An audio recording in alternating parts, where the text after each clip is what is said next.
We appreciate every single one of you. We'd love to know what part of the world you are watching from right now. Let us know in the comments. Now let's dive into today's story, Chapter 1. Stop this wedding. He's the spy who killed my men. The voice sliced through the air like a bullet. For a second, no one moved. Jessica froze mid-step in her white gown, her bouquet trembling in her hands. Ethan looked up from the altar, stunned. And beside him, the best man, Lucas Hayes, tensed, his confident grin curdling into panic. Colonel Frank Carter, Ethan's father, stood at the back of the church in full army dress uniform. His medals glinted under the chandeliers, but it was the rage in his eyes that commanded silence. 2 U.S. Marshals flanked him, guns holstered, eyes locked on Lucas. "You have the wrong guy," Lucas said, voice cracking under the weight of his fake calm. Frank didn't blink. 10 years ago, you led the ambush that killed Sergeant Voss, Simmons, and Ellery in Kandahar. You were one of us. Then you sold us out. Jessica's face drained of color. Guests began whispering. Phones emerged. Someone dropped a wine glass. Ethan stared straight ahead, not saying a word, not blinking. He wasn't surprised. Not anymore. Frank signaled. The marshals lunged forward and cuffed Lucas. Jessica screamed. "What the hell is going on?" Ethan finally spoke, calm as stone. "He wasn't just your secret. He was the man who tried to kill my father. And you? You planned to help him finish the job with me." The silence shattered. Screams. Gasps. Chairs scraping against the floor. Jessica dropped the bouquet and ran. But the doors were locked. Virginia in early spring was beautiful in a way that didn't try too hard. The trees wore soft greens. The air was warm but not humid, and Ethan Carter felt, for once, like life was lining up. He was 29, stable, responsible, and in love with a woman who made Sunday mornings feel like heaven. Before we move ahead, I just want to say, your support truly means everything.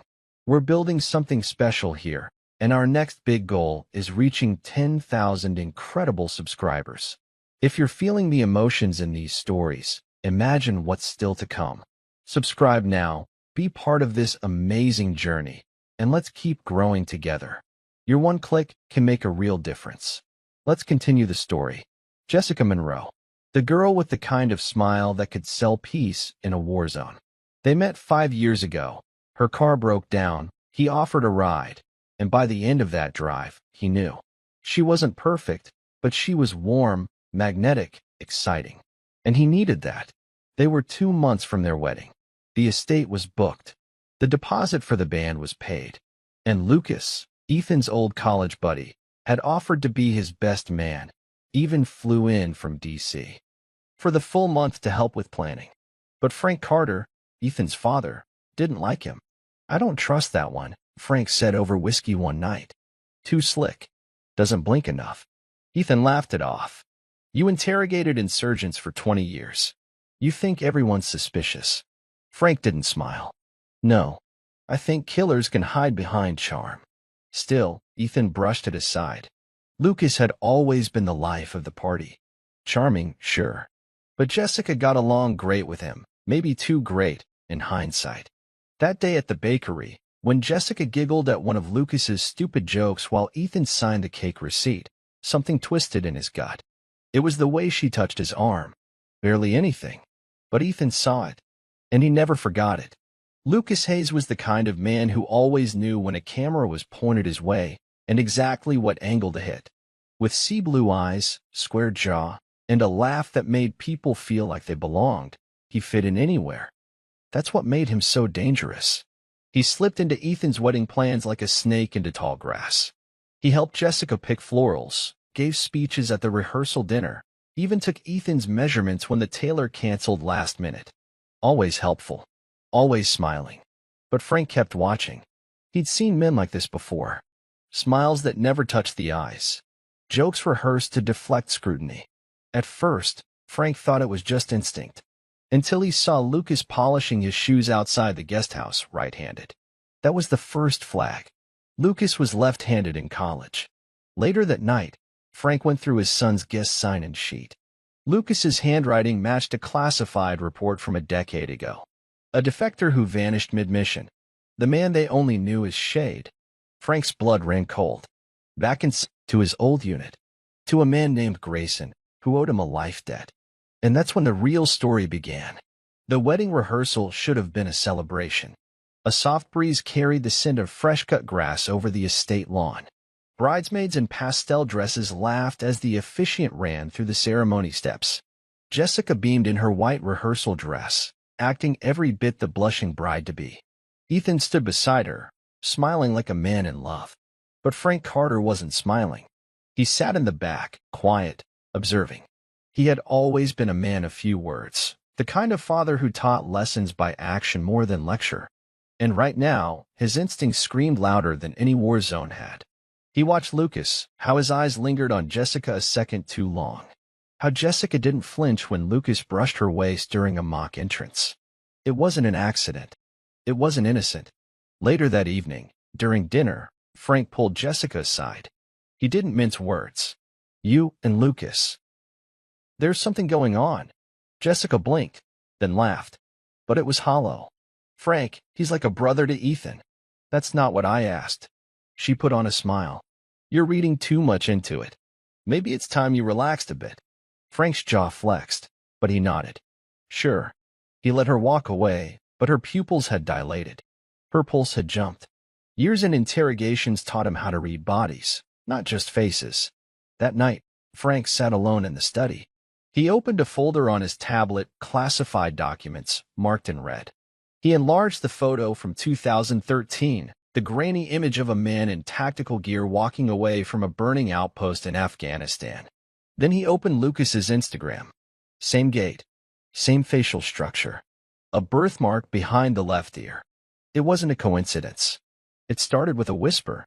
Ethan wasn't a snooper. He respected privacy, trusted Jessica.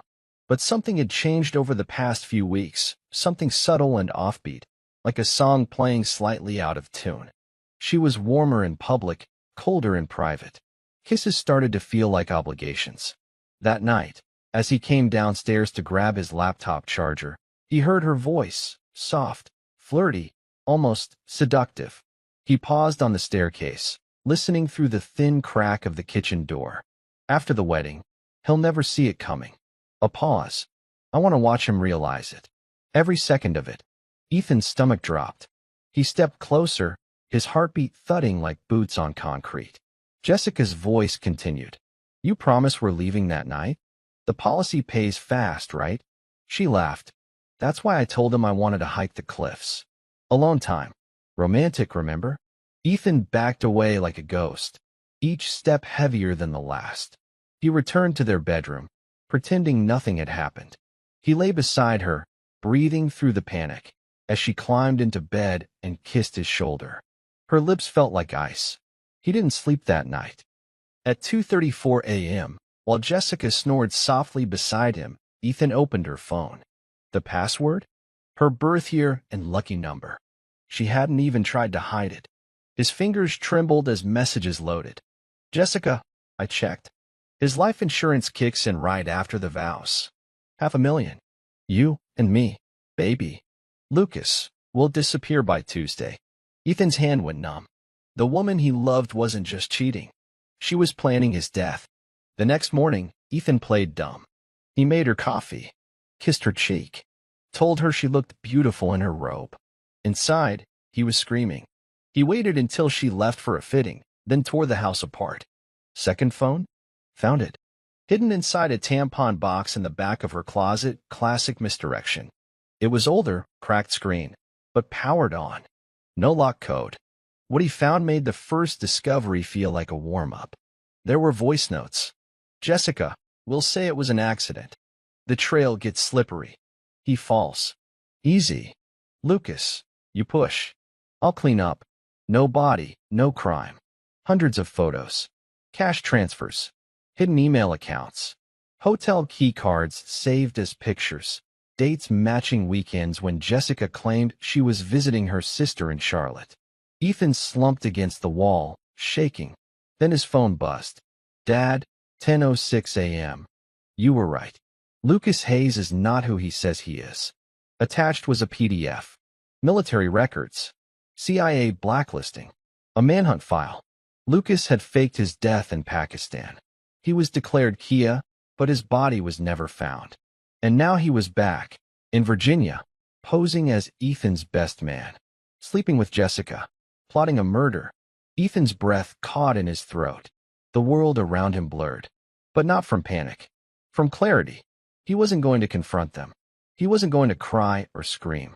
He was going to burn their entire world down, with evidence, precision, and patience. They wanted a wedding? They were going to get one. Just not the ending they'd planned. Frank sat in the den with the curtains drawn, the glow of the tablet screen flickering against his face. The dossier in front of him confirmed what his instincts had whispered for weeks. Lucas Hayes was not only dangerous, he was wanted. CIA code red. Disavowed. Former asset turned mercenary. Vanished in 2013. Last sighted near the Kandahar province, weeks after Frank's convoy was ambushed. 3 of his men died. Lucas's name had come up in hushed conversations and redacted reports. But no body was ever found. Now he was alive. Laughing. Toasting. Sleeping in Frank's son's house. Frank's fingers clenched around the whiskey glass. The door creaked. Ethan entered, hollow-eyed. He didn't speak. He just held out Jessica's second phone. Frank scrolled. His jaw tightened with every tap. When he reached the audio file, he stopped. Listened. Then he closed the phone. His voice, when it came, was flat steel. They plan to kill you. Ethan nodded once, jaw locked. I want them both ruined. Frank looked at his son, the boy he once carried on his back during 4th of July hikes, now burning with quiet fury. Then we don't go to them. We make them come to us. How? Frank stood.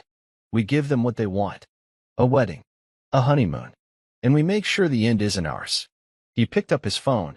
Dialed a number he hadn't used in years. This is Colonel Carter. I need Grayson. No, tell him it's about the one who disappeared. He hung up and looked at Ethan. We're not calling the police yet. Not until we have everything. When the hammer falls, it's going to fall hard. Ethan didn't blink. Let's bury them. 3 days later, Frank drove alone to a closed VFW outpost an hour outside town. A man waited inside, grizzled, limping, missing part of his ear. Grayson. They shook hands in silence. Frank pulled out the dossier. He's back. Living under the name Lucas Hayes. Embedded himself into my son's wedding. Sleeping with the fiancée. Grayson stared, jaw clenched. That son of a bitch. Frank nodded slowly. I need everything. Back channel records. Last satellite ping. Any field photos. If we're going to make this public, I want it bulletproof. Grayson opened a duffel. Laid out files like puzzle pieces. You're lucky.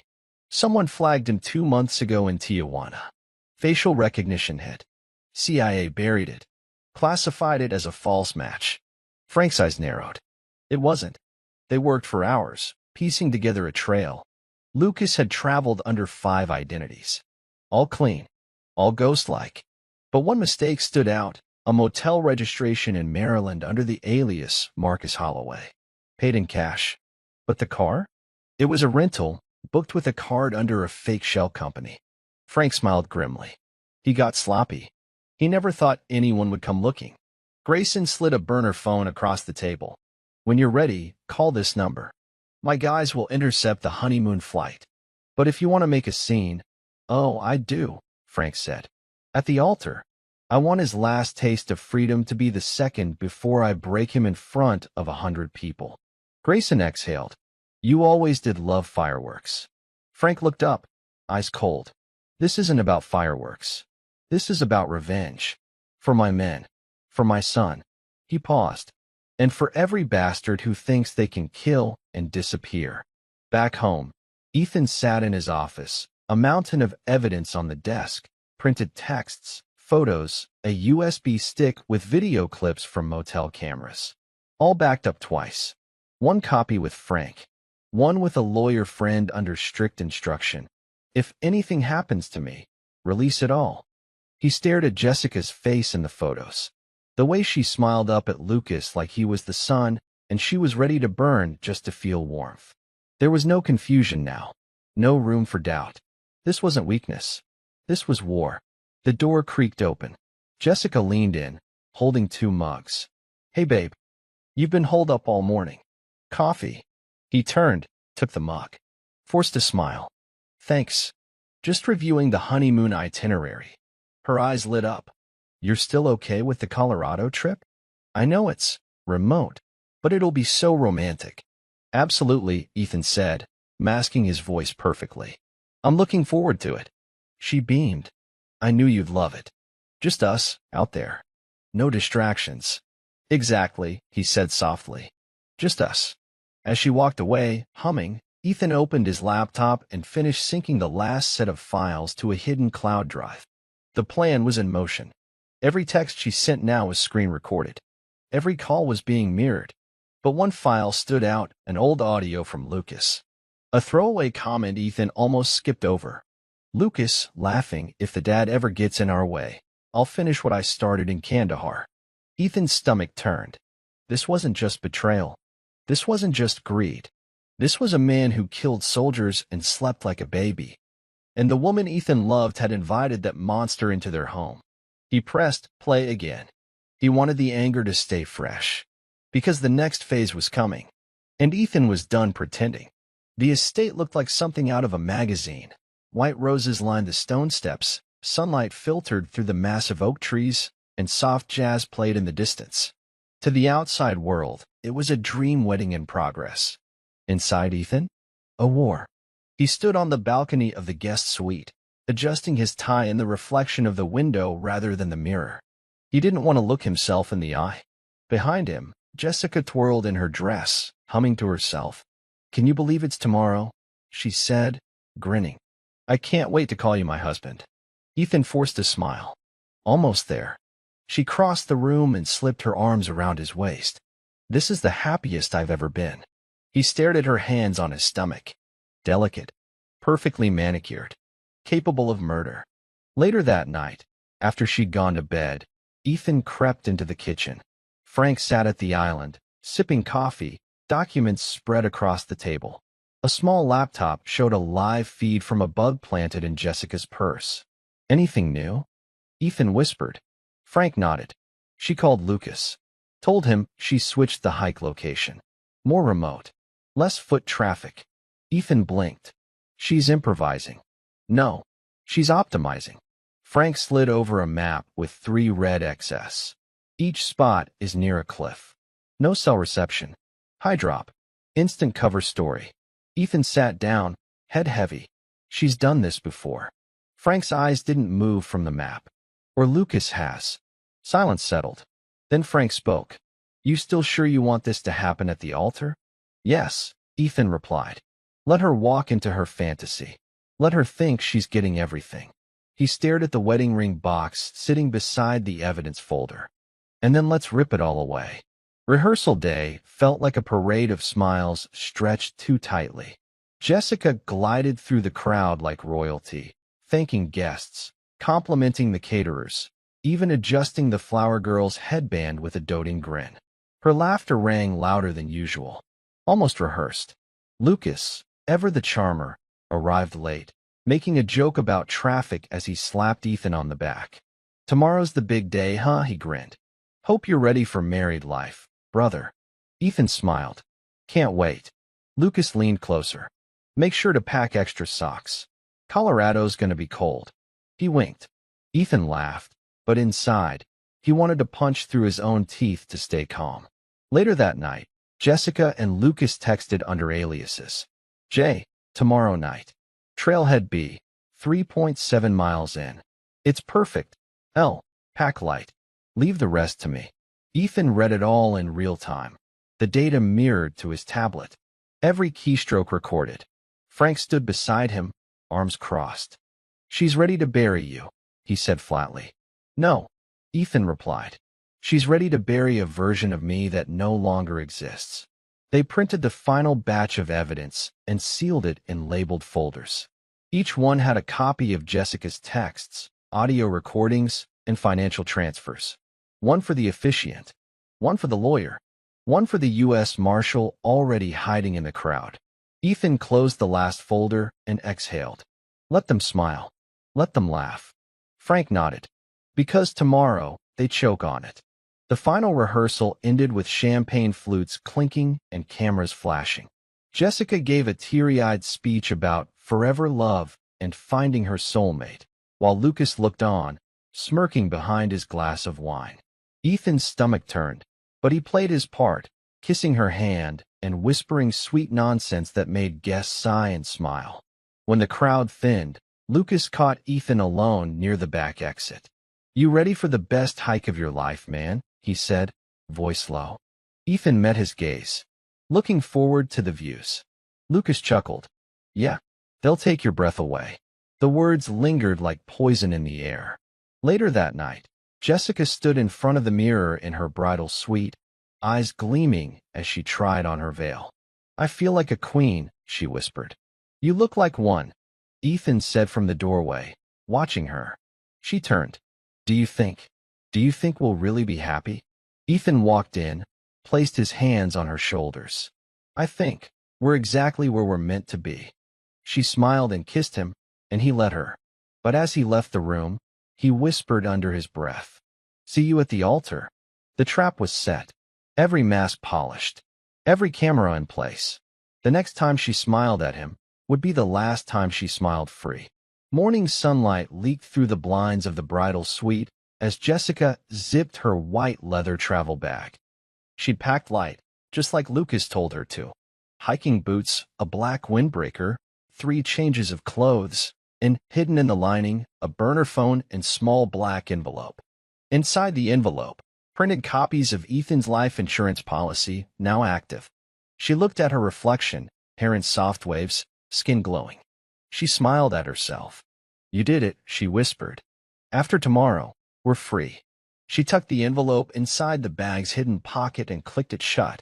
Across the house, Ethan watched it all through the hidden camera Frank had installed in the hallway smoke detector. Jessica's every move was being recorded, every word transcribed. The feed ran directly to Ethan's laptop. Frank stood behind him, arms folded, expression unreadable. "She's rehearsing murder," he said coldly. "Like it's choreography." Ethan didn't respond. He just hit record and tagged the clip. "Intent to kill, bridal suite, 8:04 a.m. An alert chimed. Another message from Lucas. "L. Got the gear. Meet you after the vows. Northgate. No turning back." Jessica replied with a heart emoji and a message. "J. He's already dead. He just doesn't know it yet." Frank's knuckles turned white. "Let me take her now," he said. "Spare you the theater." "No," Ethan said quietly. "Let her believe she's won. Let her get dressed. Smile for the cameras. Walk down the aisle. Let her soak in every second." He turned to his father, eyes like sharpened glass. "Then we'll detonate everything." By noon, the estate buzzed with chatter. Cars pulled into the gravel drive. Guests in pastel dresses and press suits mingled under the white canopy tent. Champagne flowed. Cameras flashed. Smiles everywhere. None of them knew the real show hadn't started yet. Ethan moved through the crowd with practiced ease, hugging relatives, thanking caterers, nodding politely at distant cousins. Every second was performance. Frank stood near the bar, sunglasses on, earpiece tucked behind his right ear. He scanned faces, watched entrances, noticed patterns. Then he spotted her. Agent Lennox. Dressed as a guest in a pale green dress, she carried a clutch bag that wasn't a clutch at all. Inside were arrest warrants, backup IDs, and a hidden mic. She nodded at Frank as she passed, eyes flicking toward Lucas, who was helping Jessica's cousin hang up coats. "All good," she murmured as she brushed past Ethan. "Let's make it great," he whispered back. At the gift table, Ethan's best friend, Danny, also briefed, stacked fake presents that were actually loaded with audio gear. Hidden speakers had been installed behind the altar steps. The USB stick loaded with Jessica's messages sat inside the officiant's prayer book. Everything was in place. Back inside, Jessica checked herself in the mirror one last time. Her makeup was flawless. Her hair set. The diamond necklace sparkled, a gift from Ethan last Christmas. She thought about pawning it in Belize. Her phone buzzed. "Lucas, smile big today. You're about to be rich, baby." She smiled to herself and typed back, "J. and you're about to be mine. Forever. She didn't notice the blinking red light hidden inside her bouquet ribbon. Every word she typed was being mirrored, and every lie she told would soon echo through a speaker. As guests settled in for the final rehearsal dinner, Lucas raised his glass and clinked it with a knife. "All right, everyone," he said, standing. "A quick toast to my brother Ethan, loyal, honest, good to the core." Polite laughter. Ethan smiled from across the table, hands folded calmly on his lap. Lucas continued, "You've always been the guy who did things the right way. The long way. The safe way." A sly grin crept into his voice. "But this weekend, you're throwing caution to the wind. And I think that's brave." Guest chuckled. Jessica giggled beside Ethan, rubbing his arm like they were truly in love. "Marriage," Lucas said, "is a leap of faith. But more than that, it's trust. And there's nothing stronger than trust when you've got the right partner." Ethan raised his glass. "To the right partner," he said, eyes locked on Lucas. The air between them tensed for a single second, an invisible thread stretched taut. Frank watched from the edge of the tent, jaw clenched. Agent Lennox nodded subtly. They had audio and facial reaction analysis on Lucas from every angle. Jessica whispered something into Ethan's ear. "Tomorrow, we start forever." Ethan smiled faintly. "Yeah, forever." As the dinner wound down, guests filed out to the veranda for dessert. Frank cornered Ethan near the entry. "He's onto something. That toast, he's feeling too bold." "He's giddy," Ethan said. "That's not suspicion. That's a man who thinks he's already won." Frank gave a tight nod. "Then tomorrow, we break him." Ethan looked back toward Jessica, who stood laughing beside Lucas, her veil in her hand like a trophy. "We don't break them," he said coldly. "We erase them." Frank Carter sat alone in the guest room, surrounded by a tactical kind of silence, the kind he hadn't felt since his last operation in Kabul. The room was quiet, but his mind wasn't. On the nightstand beside him lay three things: his formal army uniform, a sealed envelope marked for Ethan, and a sidearm he hadn't touched in years. Not to use. Just to remind himself of what was at stake. He took out an old photo. Ethan at 10, wearing a Halloween soldier costume, saluting in the backyard. Frank remembered that day like it was a heartbeat ago. It was the same day Ethan told him, "One day I'll be brave like you, Dad." Frank had promised then and there, silently, that no matter what, no matter how far, how hard, how painful, he would always protect his son. Even from something he couldn't have predicted, a betrayal dressed in white lace and false vows. He opened the envelope, reread the speech he'd prepared for the wedding. But the words felt fake now. Plastic. He tossed the page aside and opened a new one. The new speech wasn't a toast. It was a declaration. Of truth. Of exposure. Of justice. A knock. Ethan entered, dressed in his suit, face pale but composed. "You ready?" Frank nodded, stood, and looked him in the eye. "I ever tell you what I promised your mother the day you were born?" Ethan shook his head. "I told her if this world ever tried to break you, it'd have to go through me first." Ethan's voice cracked. "Today, I think the world's gonna find that out." They embraced briefly, no drama, no tears. Just iron between blood. Then Frank picked up the uniform and said, "Let's go finish this."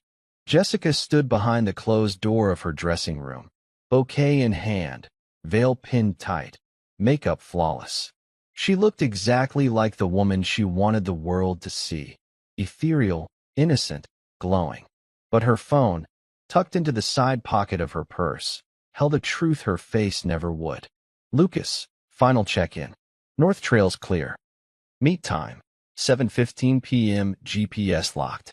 You sure he won't suspect anything?" "Jessica, please. He thinks I'm obsessed with him. He's blind." A smile played on her lips as she reread it. She couldn't wait to disappear into the mountains with Lucas and the insurance money. There was a knock at the door. 5 minutes, the wedding planner chirped. "You ready, Jess?" Jessica glanced in the mirror, adjusted the pendant around her neck, Ethan's grandmother's gift, and whispered, almost too ready. Outside, guests were being seated. Ethan stood near the altar, hands steady, heart pounding under the weight of the silence. Frank, now in uniform, moved into position near the side aisle. Agent Lennox sat disguised among the second row with the hidden camera pin clipped to her program. Everything was in place. Ethan looked up toward the doors and saw the first bridesmaid step out, followed by another. Then came Jessica, radiant, smiling like a saint, clutching her bouquet tight. The music swelled. Guests rose. She walked down the aisle slowly, eyes locked on Ethan. Ethan didn't blink, didn't smile. He simply watched. Jessica saw his expression and faltered for half a second, but recovered, twisting it into what she thought was anticipation. What she didn't know was that her every step was one closer to exposure. Behind her, Lucas stood in the corner, adjusting his cufflinks. This was it. The last walk she'd ever take as a free woman. The ceremony began with sunlight dripping through the arched windows, casting warm light on perfect lies. The officiant smiled warmly. Guests whispered softly. Jessica squeezed Ethan's hand as they faced each other, veil barely trembling. Dearly beloved, the officiant began. We are gathered today to celebrate. Wait, Ethan said, interrupting, voice clear and calm. Gasps rippled across the room. The officiant blinked. I'm sorry, is there? Ethan turned toward the guests. Before we continue, I'd like to share something important. Something honest. He nodded toward the sound tech at the back. A quiet click. The speakers crackled, and then Jessica's voice filled the chapel. Jessica, recording the trail gets slippery. He falls. Easy. People froze. Some looked at each other in confusion. Others stared forward, wide-eyed. Jessica's face drained of color. Lucas, recording you push. I'll clean up. No body, no crime. Murmurs became shock. Jessica dropped her bouquet. What is this? What the F*** is this? Frank stepped forward from the aisle. I'd like to introduce you all to a man named Lucas Hayes. Ex-CIA, disavowed. Last seen after betraying his unit in Kandahar. He pointed at Lucas. Arrest him. U.S. Marshals emerged from the back rows in plain suits. Jessica shrieked. No. No. He told me, he said. Ethan stepped forward, shaking, not with fear, but with controlled fire. You lied to everyone, Jessica. You planned my death for money. You thought this wedding would be your cover story. Jessica backed away. You set me up. I let you, Ethan said. Every step, every kiss, every dress fitting. I let you believe you won. Frank tossed a thick folder onto the altar. Inside here? Evidence. Enough to bury both of you. Jessica turned to Lucas. But Lucas had already bolted. Too late. He hit the doors. They didn't open. The locks had been rigged from the inside. The last thing he saw was 3 agents rushing him from all sides. And the last thing Jessica heard, before she was cuffed in her wedding dress, was the crowd gasping, phones raised, broadcasting her shame to the world. The church was no longer a sanctuary. It was a live crime scene. Jessica was pinned against the pew by 2 federal agents, hands zip-tied, dress torn at the sleeve. Her veil had slipped, dangling halfway down her back like a flag in surrender. She sobbed incoherently, mascara bleeding down her face. Lucas was already on the ground near the back exit, agents kneeling on his back, wrists bent behind him. He didn't speak. He didn't struggle. His face was blank, like a man who'd already moved on from this life. But the rest of the room? It was chaos. Guests gasped, screamed, filmed. Dozens of phones rose into the air, capturing every second. The same aunt who cried during Jessica's vows now whispered, "Oh my God, this is on live stream. My cousin in Oregon is watching." Frank addressed the crowd with steady, commanding presence. "Ladies and gentlemen, I apologize for the disruption, but justice required a little theater." Someone clapped, then another, and then silence. Ethan stepped forward again, eyes locked on Jessica's. "Did you ever really love me?" he asked, voice razor-sharp but calm. Jessica trembled. I thought I did at first, but he promised me a future. You were always so safe. I trusted you, Ethan said. I would have given you everything." "I didn't want everything," she hissed. "I wanted more." Frank looked at Ethan. "It's over. Let's get you out of here." Ethan didn't move right away. He just looked at the wreckage, the stained glass flickering behind the chaos, the petals scattered across the floor, and the woman he once thought was his entire life, reduced to a sobbing mess in lace and lies. Then he turned and walked out of his own wedding. Free. 2 weeks later, the headlines still hadn't stopped. Bride busted at the altar, double life exposed and viral wedding takedown. Lucas Hayes, ex-CIA turned fugitive, caught at ceremony in Virginia. Footage had racked up millions of views on TikTok, Instagram, even late-night shows. Everyone had an opinion. Some were stunned, some entertained. But no one could deny one thing: Ethan Carter had dodged a bullet in a white dress. He stayed out of the public eye. While Jessica remained in federal holding, awaiting trial for conspiracy to commit murder and insurance fraud, Lucas was being transported to a federal black site for interrogation about his past ties to Middle Eastern insurgents. Frank returned to base briefly to finalize documents, but only after dropping off 2 thick binders with prosecutors, each containing detailed breakdowns of Lucas and Jessica's communications, finances, and attempted escape plans. Ethan, meanwhile, moved back into his old apartment downtown, the one he left behind when he thought he was building a new life with Jessica. Now, it was quiet, empty, but his. He stood in the shower one morning, letting the water hit his face, trying to rinse away the ache that still sat behind his ribs. Not grief, not heartbreak, just betrayal. It lingered like a bruise that didn't show on skin. He hadn't told many people what it felt like to lay beside someone planning your murder. How the lie wasn't in her voice, it was in the silence between her words. He dried off, poured coffee, and opened his laptop. Emails. Legal notes. A message from Agent Lennox. Pre-trial begins next Friday. You'll be called. Be prepared to hear her defense. Ethan stared at the screen. What defense could she possibly offer? He clicked reply. I'll be there. Let her lie again. This time, under oath. 3 days before the pre-trial, Ethan received a call from a blocked number. He hesitated, then answered. Hello. A low voice on the other end.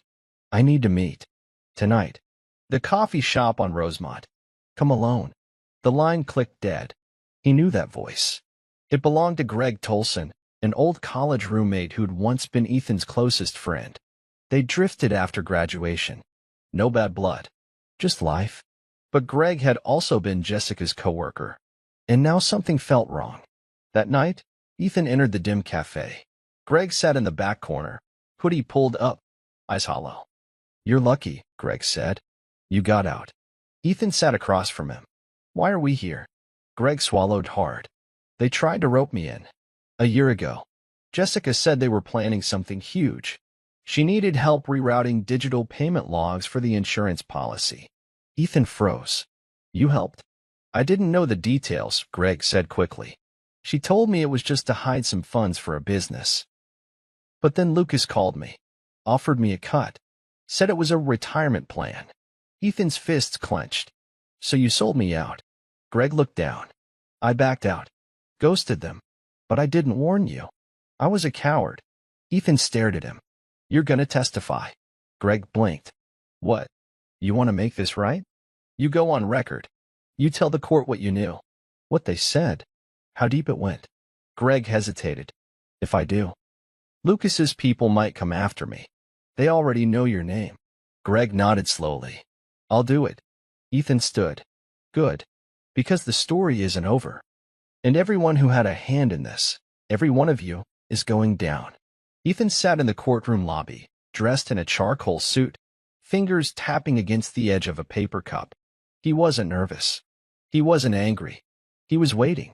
Greg arrived 10 minutes later, looking like a ghost, dark circles under his eyes, shirt wrinkled, breathing shallow. You good?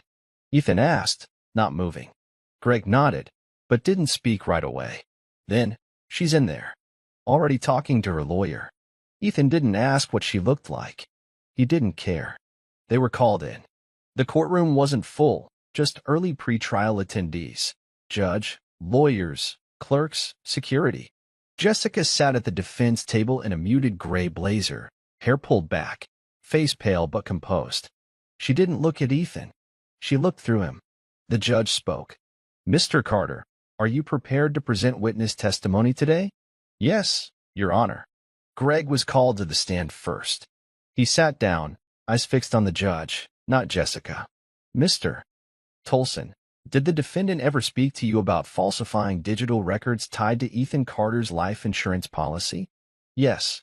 Did she ask you to modify any payment pathways or obfuscate any financial traces? Yes. And did you comply? Greg hesitated. Partially. Until I realized what it was for. Jessica leaned to her lawyer, whispered. Ethan saw her lips move. He's lying. But the lawyer didn't look convinced. Greg's voice cracked. They told me they were going to disappear. I didn't know the plan, not at first. But when Lucas called me, I knew. I backed out. I didn't tell Ethan. And I regret it. Silence. Jessica's lawyer stood. Mr. Tolson, isn't it true you have a history of financial instability? Objection, Ethan's lawyer said instantly. Sustained, the judge snapped. Greg looked at Ethan as he stepped down. There was no smile. No thanks. Just debt repaid. After court adjourned for the day, Agent Lennox approached Ethan in the corridor. She held a flash drive in her hand. Came from Jessica's work laptop, she said. Decrypted this morning. Thought you'd want to see it before it's presented in full. Ethan took it without a word. Back at his apartment, he plugged it in. One folder. A single video. Timestamped 2 months before the wedding. He clicked. Jessica sat in their bedroom. Camera angled on her like a vlog. She wore his hoodie. Lucas says the plan's almost ready. I'm nervous, but excited. Like, if this works, we're rich. Gone. And Ethan. She laughed. A real one. He still makes my coffee every morning. Still thinks I'm the one. Poor guy. He's sweet. Boring. But sweet. She paused. Her eyes darkened. Sometimes I wonder if he knows. But then he kisses me like I'm gold, and I remember, nah, he's just a fool. She leaned closer to the camera. And fools are meant to be used. Ethan's jaw clenched. His hand hovered over the mouse. He hit replay. Watched the whole thing again. And again. He didn't cry. Didn't yell. He just memorized every word. This wasn't about justice anymore. This was about making sure her name would carry the stain forever. He picked up his phone and called Lennox. Play that video in full. No redactions. I want the court, the jury, and every reporter watching to see exactly who she is. 2 days later, Jessica took the stand. Her lawyer painted her as a victim. A woman manipulated by a dangerous man, Lucas Hayes. A woman who feared for her life, who acted under duress. Jessica played the part well. Soft voice. Tears on cue. Hands folded delicately. I didn't want to hurt Ethan, she said, voice trembling. I loved him. But Lucas, he threatened me. Said he'd kill me if I didn't help him. Ethan sat motionless in the gallery. Watching. Waiting. The prosecutor approached the bench. Jessica, he said, do you recognize this video? Her eyes flashed, only for a second. I don't remember making it. He hit play. The room filled with her own laughter. Her confession. Her cruelty. The silence that followed was suffocating. The jury didn't look at her. The judge didn't blink. Her lawyer fidgeted, face paling with each passing second of audio. When the video ended, Jessica looked straight at Ethan for the first time since the wedding. She whispered, You ruined me. Ethan stood slowly. No, he said. You did that all by yourself. The courtroom was still reeling from the video. Jessica's image, frozen on the screen with that smug smirk, still lingered in everyone's mind. But then, the prosecutor paused, walked back to the table, pulled out a second flash drive. We received this anonymously, he said, voice firm. This was not found on any of the defendant's devices. It was mailed. No return address. But after verification, we believe its contents are credible. Jessica's face went pale. She knew. The screen lit up again. This time, it wasn't her. It was Lucas. Alone. Shirtless. Scar on his rib. Sitting in a dimly lit room, speaking directly to the camera like a confession. She thinks she's playing me. That she's using me to get out with Ethan's money. But Jessica Monroe is just another pawn. I've done this before. And if she thinks she's getting half, she's dead wrong. He leaned closer to the lens, ice cold. I don't need her. I never did. Gasps. Jessica stood up. That's fake. That's edited. The judge banged the gavel. Sit down, Ms. Monroe. But she kept screaming. He lied to me. Ethan blinked slowly. Everything clicked. The hike. The isolated trail. The solo time. Jessica hadn't just planned Ethan's death. She was marked too. Lucas had been setting her up the whole time. And now she realized she was never meant to survive, either. It wasn't love. It wasn't betrayal. It was a three-layered con. And she was just another target. That night, back in his apartment, Ethan couldn't sleep. Lucas hadn't spoken since the arrest. Refused to cooperate. Not a single word since he was dragged from the chapel floor in cuffs. But now, that video, that meant he had planned to confess. Or manipulate. Or worse, warn someone. Ethan opened his inbox. New message. No sender. Just a subject line. Don't trust anyone. The video attached was surveillance footage. Not courtroom. Not Jessica's apartment. It was his. Security camera. Outside his building. 3 nights before the wedding. A car pulled up. Parked. Door opened. Lucas stepped out. But he wasn't alone. A man in a ball cap got out next. Ethan squinted. Froze the frame. Enhanced it. His throat closed. Danny. His best friend. His groomsman. The one who helped rig the speakers. The one who played dumb while Lucas toasted his future. Ethan stood up, the chair scraping the floor. He rewound. Watched again. Danny and Lucas shaking hands. Smiling. Exchanging a package. He called Frank. Dad, there's another one. Frank arrived in under 30 minutes. He'd barely parked before storming inside. Tell me what you saw, he said. Ethan replayed the footage. Frank watched, jaw tightening. That's Danny. No doubt. He helped Lucas. Maybe helped her, too. Frank leaned against the counter, thinking fast. He had access. You trusted him. He set the stage with you, remember? The fake presence. The sound system. Ethan's breath quickened. He could have sabotaged it. Warned them. Or worse. Frank opened his phone. Called Lennox. Track Daniel Blake. Priority 1. Flag all airport activity. He's a flight risk now. Back in the video, Ethan noticed something else. Danny's arm around Lucas. Not just a handshake. A casual, brotherly gesture. This wasn't a payoff, he muttered. This was coordination. Lennox called back within minutes. Your friend disappeared. Quit his job the day after the wedding. No forwarding address. Rented a car and drove south. Last ping was near Louisiana. Frank's voice was grave. He's running. Ethan stared at the paused frame. Jessica lied. Lucas deceived. But Danny? He knew Ethan. His childhood. His fears. His trust. This betrayal cut differently. Deeper. Frank put a hand on his shoulder. You still want justice? Ethan's voice was cold. I want all of them to pay. The next morning, Frank's phone rang at 6:12 a.m. Sir, we have movement. Agent Lennox was on speaker. Her voice was clipped. Urgent. Danny's rental car was found abandoned outside a rest stop in Mississippi. Burned. No prints. No blood. Ethan leaned over the kitchen table, eyes dark. That's a message. Frank nodded slowly. He doesn't want to disappear. He wants us to know he disappeared. Lennox continued. That location is a known dead zone. It's where runners go to vanish into southern smuggling routes, private airstrips, cash-only towns, border runners. If Danny had help from Lucas, he's got serious connections. Ethan's stomach tightened. So he's not scared. No, Frank said. He's escalating. Later that day, Ethan went back to his old office to retrieve some personal files. Everything looked the same, his desk, his photos, his bookshelf. But when he opened his top drawer, there was something new. An envelope. No return address. No markings. He opened it slowly. Inside were photos of him and Jessica. Dozens. Dinner dates. Movie nights.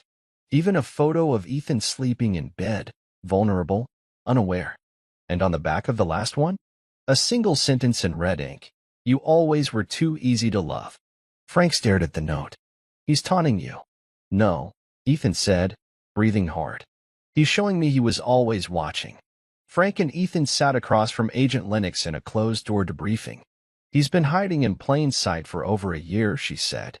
Bank logs showed Danny opened a joint shell account with a Holloway Group LLC, same ghost company Lucas used to launder stolen identities through South America. Frank exhaled. They built a triangle. Jessica was the inside job. Lucas was the ghost. Danny was the mole. Lennox added, he forged the insurance documents. He routed your data into dummy servers. He scrubbed GPS trails. The tech behind the murder plan? It was his. Ethan didn't flinch. He was past the stage of shock now. Just strategy. He knew I'd never suspect him, he said. He watched me grieve while he helped plan my death. Lennox nodded. We have partial voice recordings of Lucas referring to Danny as the thread that held the seams together. He wasn't just a helper. He designed the exit. Frank leaned forward. Can we trace him? We can try. But if he's where we think he is, we'll need leverage. Ethan stood. Then give me a mic. Give me a plane. I'll be the leverage. Lennox raised a brow. You're volunteering to bait a man who tried to kill you? Ethan's eyes burned cold. I'm not baiting him. He paused. I'm closing him. 2 days later, in a blacked-out surveillance van near a private airstrip in Texas, Ethan sat strapped with a wire, heart-pounding steady. Across the tarmac, a small cafe front, dirty sign, flickering neon, served as the meeting point. Danny's last card transaction pinged there. Local intel confirmed sightings. The trap was set. Ethan walked in alone. The door chimed. The air smelled like burnt grease and old cigarettes. A country song played on a broken jukebox. And in the back booth, sunglasses, hoodie up, coffee untouched, sat Danny. He didn't move as Ethan approached. Been a while, Danny muttered, barely looking up. You left something behind, Ethan said, sliding into the booth. Me. Danny smirked. You were never meant to get that far.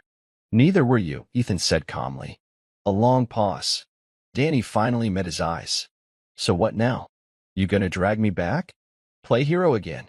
No, Ethan said. You're gonna confess. Or I walk out and let the marshals take you down. Danny leaned forward. You don't get it. Lucas wasn't just a ghost. He was a gateway. There are more like him. People who make the rules vanish. You kill him? 2 more rise. I'm not here to kill him, Ethan said. Danny raised an eyebrow. I'm here to collapse every name in that network. The cafe door opened. 3 agents entered. Danny didn't run. He just looked at Ethan and smiled. You think it ends with me? It never ends. As they cuffed him, Ethan leaned in close and whispered, Good. Then I'm just getting started. Frank Carter sat alone in his study, hands clasped over his knees, his army uniform jacket draped across the chair. He hadn't worn medals in years, not outside formal memorials. But tonight, one lay beside him on the desk, the Distinguished Service Cross. Not for a speech. For a reckoning. Ethan entered quietly, holding 2 glasses. You earned this, Frank said, nodding to the medal. Ethan shook his head. You lost brothers for that. I almost lost my life to people I called family. Frank leaned back. That's the difference. My war was on foreign soil. Yours walked through the front door with a damn bottle of wine. Silence. The weight of everything hung between them. Betrayal, survival, the grotesque irony of a wedding turned federal sting. I keep wondering, Ethan said, what part of me let them get that close? What weakness did they smell? Frank looked at him, voice steady. You were kind. You loved without armor. That's not weakness.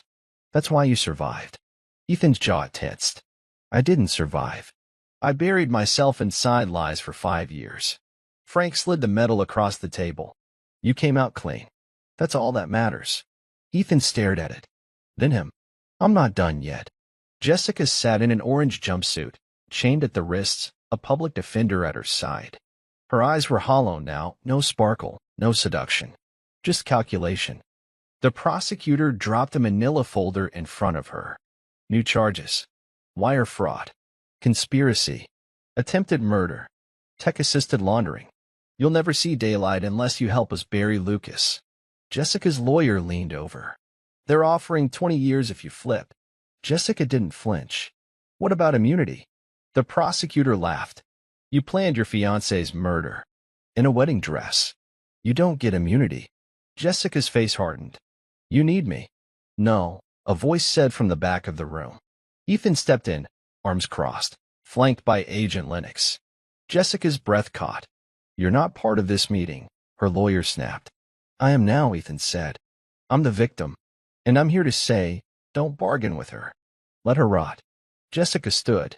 "I did what I had to. He was gonna leave me. I saw it in his eyes." "No," Ethan said calmly. "You saw someone who loved you enough to trust you, and you twisted it into a weapon." He dropped a document on the table. "Divorce papers. Signed. Irrevocable." Jessica stared at them like a death sentence. Ethan turned to leave, voice flat. "I want nothing from you. No revenge. No attention. Just the silence of your sentence." The trial was standing room only. Journalists filled the gallery. The courtroom buzzed with low murmurs as Ethan Carter took the stand. He adjusted the mic, looked toward the jury, and began. "My name is Ethan Carter. I was supposed to marry Jessica Monroe on May 4th. Instead, I nearly became a casualty of a plan disguised as love." The room quieted. He continued. "She told me she loved me, slept beside me, took my name into wedding vows, while texting her lover about when and how to kill me." He paused. "I wasn't angry. Not at first. I was numb. I'd built a life around her. A future. But what I didn't know was that behind every smile was a countdown." The jury stared, unmoving. "And when I found out, I didn't run. I let her walk toward the altar. I let her put on the dress. Because I wanted her to taste the life she thought she was stealing before it was ripped away." Gasps. The prosecutor nodded in approval. Ethan's voice dropped. "She betrayed my heart. But she also betrayed trust. Humanity. And when you hand down her sentence, I hope you remember this, she wasn't forced into it. She chose it. Coldly. Consciously." He stepped down, and the courtroom didn't breathe until he'd sat back down. Jessica sat behind the defense table with a look that could curdle milk, calculated victimhood laced with rage. Her lawyer leaned in. "Stick to the script. Sympathy equals survival." She nodded, lifting her chin as if that could hide the stench of guilt. The prosecution opened hard. Jessica Monroe presented herself as a bride, but planned murder with the precision of a trained assassin. They played the audio recordings, the messages, the motel footage. Jessica winced as her own voice echoed in the courtroom. "We hike. He slips. We split the money." "Easy." Her lawyer objected. "Overruled." Each clip hit like a hammer. Lucas wasn't present. He'd been separated for a separate federal trial, but his shadow loomed over everything. And Jessica, cornered without her puppet master, looked smaller by the hour. Then came the blow she hadn't expected. Greg took the stand and told them everything. Every payment rerouted. Every meeting she arranged. Every whisper she sent through Danny to Lucas. Jessica's hands trembled in her lap. Because now, everyone knew. She wasn't just complicit. She was the architect. And her kingdom of lies was burning brick by lying brick. The courtroom air felt heavier than usual. Jessica sat stiffly, her hands folded, but the cuffs bit slightly into her wrists. Her lawyer whispered that the best case outcome was 15 to 20 years with possible parole. Worst case? She'd never leave prison before her 50s. The judge read the jury's verdict slowly, carefully, guilty on all counts. Jessica's mouth parted slightly. The room didn't erupt, it just froze. Like the silence was louder than any reaction. The judge continued. "For orchestrating a conspiracy to commit murder, financial fraud, and obstruction of justice, Jessica Monroe is hereby sentenced to 27 years in federal prison, with no possibility of parole for 18. A few audible gasps. Ethan closed his eyes once. No relief, no satisfaction. Just a quiet end to one hell of a story. Jessica turned to look at him as they led her away. "Ethan," she started. He met her eyes, but said nothing. Some people don't deserve last words. Weeks passed. Life moved, but the scars remained. Ethan returned to his apartment, donated her things, repainted the walls. There were no more reporters outside. No court hearings. Just silence. And then, the first letter came, postmarked from the Federal Correctional Institute, signed, Jess. He didn't open it. He burned it. The second came a week later. Then a third. each more desperate. I was manipulated. I didn't know what I was doing. I miss who we were. Ethan sat by the window with the fourth one in his hand. Still sealed. Still clean. He stared at it for a long time, then dropped it into the fireplace. Because the truth wasn't complicated anymore. She didn't want forgiveness. She wanted relevance. And she wasn't going to get either. The viral video of the Alter arrest had racked up over 11 million views. Podcasts broke it down frame by frame. True crime channels narrated Ethan's story like he was some character in a Netflix thriller. Titles popped up. Groom outsmarts his killer bride. Military dad saves son at wedding. Ethan ignored them all. He didn't want a following. He didn't want fame. But every time he walked into a grocery store, someone whispered. Someone nodded. Sometimes they just stared. One night, at a restaurant, a stranger approached his table. "You're him, right?" she asked. "The guy from the wedding?" Ethan nodded politely. "I used to be." She smiled. "You're a legend." You stayed calm. Like, tactical. Ethan gave the smallest smile. And that was it. He didn't want applause. He just wanted to go back to being a nobody, with peace, not noise. Frank Carter stood in front of his unit, eyes damp but posture firm. After 30 years, he was finally hanging up the uniform. "I've fought wars across the ocean," he said in his farewell speech, "but the most important fight I ever faced was right here, protecting my son." Ethan stood at the back, watching silently, proud. Later that day, Frank handed Ethan a wooden box. Inside was his old field compass and a folded U.S. flag. "Time you start leading your own path," Frank said. Ethan nodded. "But what if it's the wrong one?" Frank smiled, that tired, soldier's kind of smile. "Then you pivot. But you never stop walking." They hugged, tight and wordless. Because war was over, and rebuilding had begun. Lucas Hayes hadn't spoken since his arrest. No plea. No outburst. Just that smug, untouchable silence. Like a man who knew something the rest of the world didn't. Now, he was finally being transported under heavy federal custody from the classified holding site to a secure court facility for a sealed indictment hearing. But Ethan wasn't here to watch through glass. He'd been cleared to speak. Face to face. It wasn't standard. But nothing about this story had ever followed protocol. He entered the holding room. A metal table. One camera overhead. 2 chairs. And across from him, Lucas. He looked thinner. Less polished. But his eyes still held that same reptilian gleam. "Ethan," he said smoothly. "Didn't expect you'd want to see me again." "I didn't," Ethan replied. "But I couldn't leave a single part of this story unfinished." Lucas leaned back, chained but relaxed. "Let me guess. You want closure?" "No," Ethan said. "I want confirmation." "Of what?" "That you never loved her. That she was just a pawn. That all of this, the affair, the wedding, the murder plot, was just another day at the office." Lucas smirked. "You needed confirmation of that?" Ethan stared at him. "No. I needed to look in your face when the walls closed in." He slid a USB stick onto the table. "This is every name you laundered money through. Every shell company. Every recorded call." Lucas's smile faltered. "And tomorrow?" Ethan added. "It goes public." Lucas leaned forward, face darkening. "You think I'm the end of the story?" "No," Ethan whispered. "But I'm the end of yours." The courtroom for Lucas's trial was closed to the public. National security. But Ethan was allowed inside. He sat in the second row, hands clasped, back straight. Lucas sat cuffed, calm, untouched by nerves, until the prosecutor began reading the network files uncovered by Ethan and Frank. Bank statements, routed assets, trafficked intel. He didn't flinch at the mention of fake passports or arms deals. But when Jessica's name came up, he laughed, loudly. The room turned. "She thought she was running the con," he said. "She was just the packaging." The judge banged the gavel. "You are here to be sentenced, Mr. Hayes, not to gloat." Lucas smiled dead-eyed. "I'm already a dead man either way." The prosecutor continued. "For international crimes, conspiracy against state interests, and multiple attempted homicides, the court sentences Lucas Hayes to life imprisonment in a federal black site, without possibility of parole."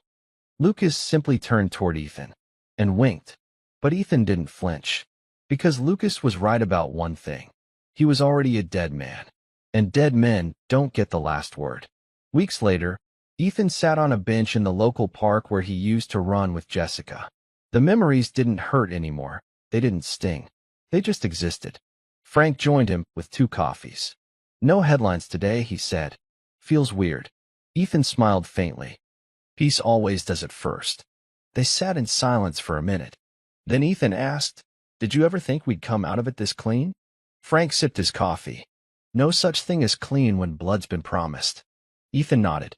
"But I didn't lose myself," he said. "I walked through hell, and I didn't become them." Frank raised his cup. "That's the win." They toasted in silence. No speeches, no medals, just quiet clarity. 2 months later, Ethan got a call from Ava Monroe, Jessica's cousin. She was a freelance investigative journalist, sharp, unfiltered, and nothing like her relative. "I'm not here to sell your story," she said at the coffee shop. "I'm here to offer you the chance to finish it." Ethan raised a brow. "Why me?" "Because most people survive hell and try to forget it. You didn't. You watched it burn and walked out carrying proof." She slid over a binder. Inside, a pitch. A full podcast and docuseries planned, not tabloid trash. Real, layered investigative storytelling. "I don't want your trauma," she said. "I want your mind, your clarity, your voice." Ethan looked down at the binder, then at her. "You want me to co-host?" "I want you to own it," Ava said. He thought about it, then smiled. "Then let's show people what monsters look like in wedding suits." Ethan never thought he'd find peace again, but it came slowly, stubbornly, in little ways. He repainted the apartment, replaced the couch, donated every wedding gift still sealed in plastic. Morning coffee returned. So did sleep. And then, something unexpected happened. Laughter. Not the forced kind. The real, from your chest kind. It came over brunch with Ava after she mocked her own editing skills. "You used Comic Sans?" Ethan had laughed. "It was an ironic choice," she replied, deadpan. A beat passed. Then they both cracked up. It didn't feel like betrayal. It didn't feel like guilt. It felt real. Later that week, as they sat editing the first trailer for the docuseries, White Lace and Red Flags, Ava glanced at Ethan. "You sure you're okay putting your face out there again?" Ethan nodded. "If it helps someone else dodge a bullet in a dress?" "Yeah." She smiled. "Good. Because I think you're more than just a survivor. I don't want to be a symbol." "Too late," she said. A cream-colored envelope arrived one evening. Elegant. Formal. No return address. Inside, an invitation. The wedding of Caroline and Michael, May 4th, Westmoreland Estate. Ethan blinked. Same venue. Same date. A full year later. He almost tossed it. But something stopped him. He remembered Caroline, a friend of Jessica's, oddly quiet during the chaos. She had cried during Jessica's arrest, not out of sympathy, but something else. Maybe relief? Ava sat across the room, reading. "You going?" He held up the invite. "Do I look like a man dumb enough to attend another May 4th wedding at the crime scene?" She grinned. "Yeah, but also like a man who might need to. Closure. Choice." He looked out the window. "Maybe I go," he said. "Maybe I show up, not as a groom, not as a victim, but as a man who lived." Ava raised her coffee. "To that version of you." Westmoreland looked the same.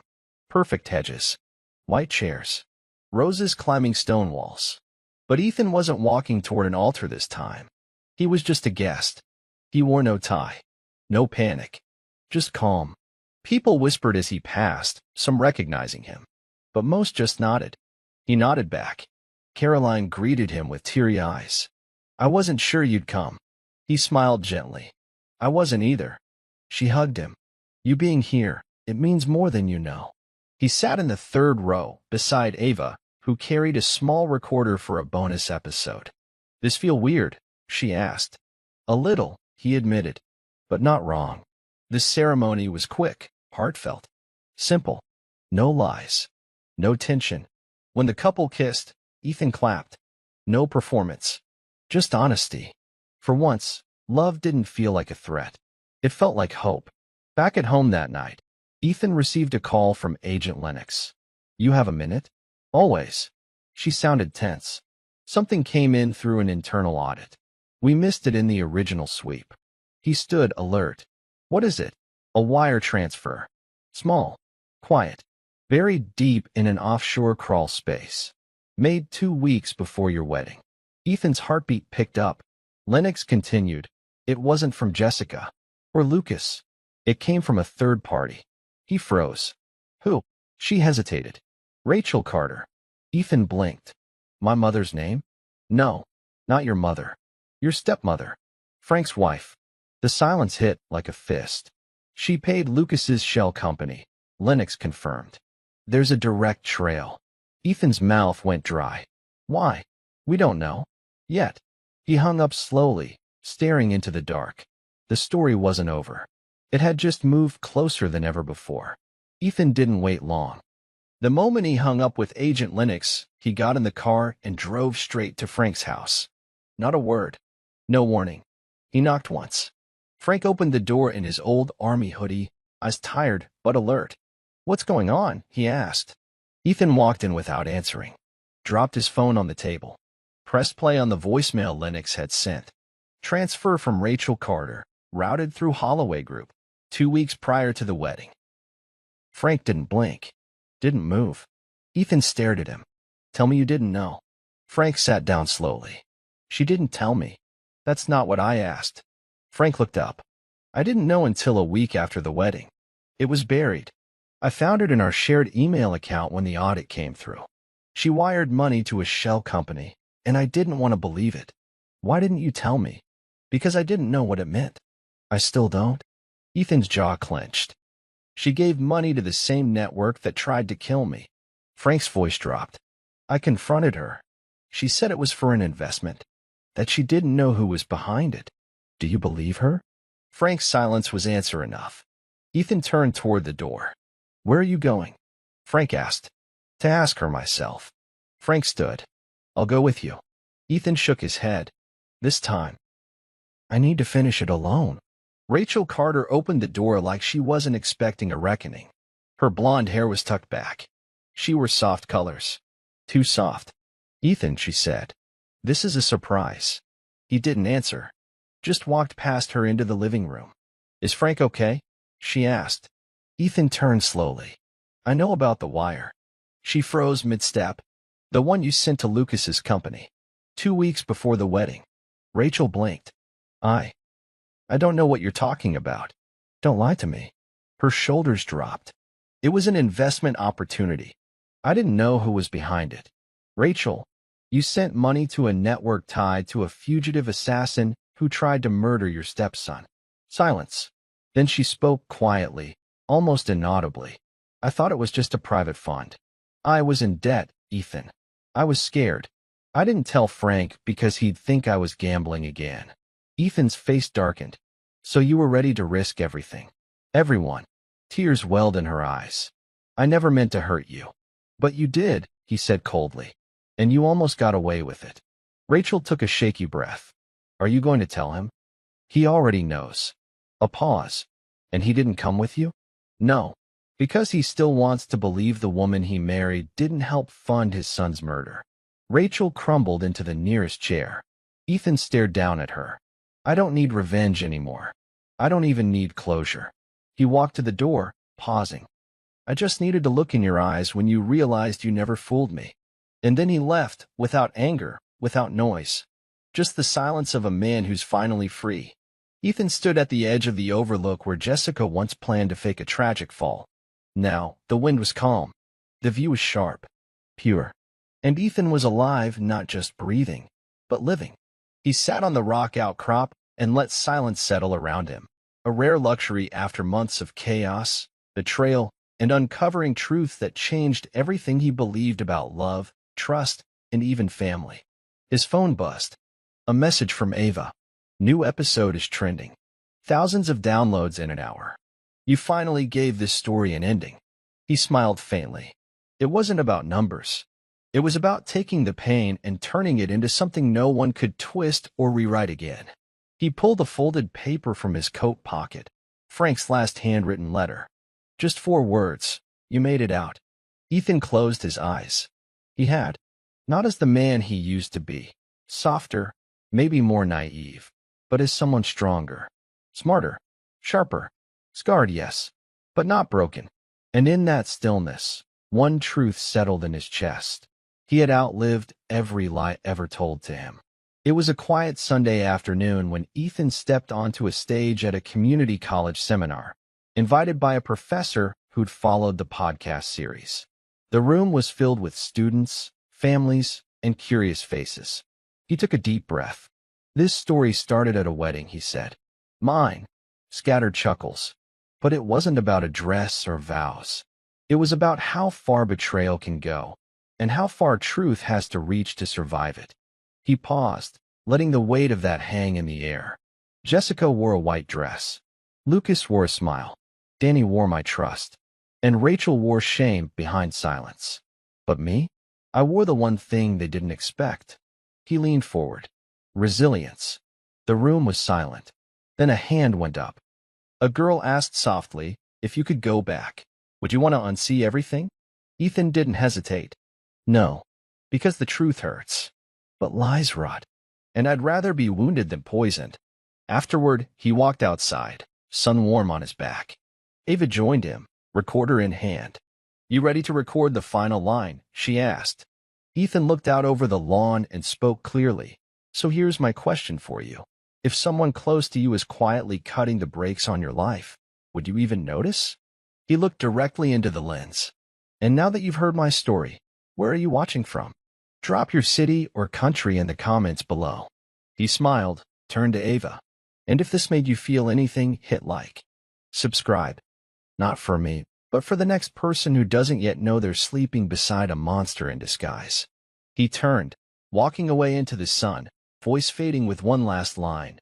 Because sometimes, happily ever after, means walking away before the blade finds your back.